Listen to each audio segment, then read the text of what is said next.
দেশনেত্রী বেগম খালেদা জিয়া আমাদের মাঝে নাই, পৃথিবী থেকে তিনি চলে গেছেন। তার মৃত্যুতে 7 দিন ব্যাপী বাংলাদেশ জাতীয়তাবাদী দল বিএনপি শোক পালন করবে। 7 দিন ব্যাপী বাংলাদেশ জাতীয়তাবাদী দল শোক পালন করবে। কেন্দ্রীয় কার্যালয় সহ দেশের সকল কার্যালয়,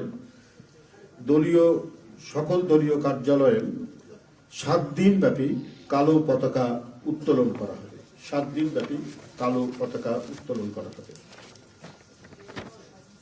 দলের সকল স্তরের নেতাকর্মীরা এই 7 দিন ব্যাপী কালো ব্যাজ ধারণ করবেন। 7 দিন ব্যাপী কালো ব্যাজ ধারণ করবেন। সব মশার বিরুদ্ধে সুরক্ষা দিতে এলো বসুন্ধরা এক্সট্রিম অ্যারোসল, মশার বিরুদ্ধে এক্সট্রিম সুরক্ষা।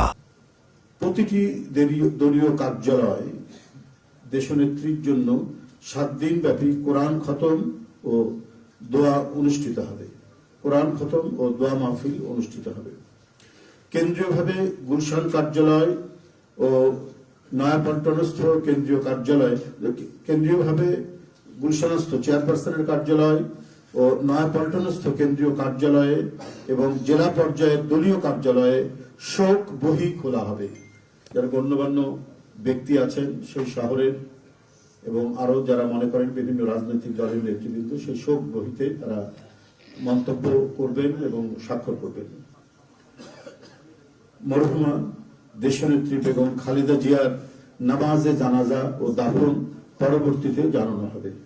মরহুমা দেশনেত্রী বেগম খালেদা জিয়ার নামাজে জানাজা ও দাফন পরবর্তীতে জানানো হবে।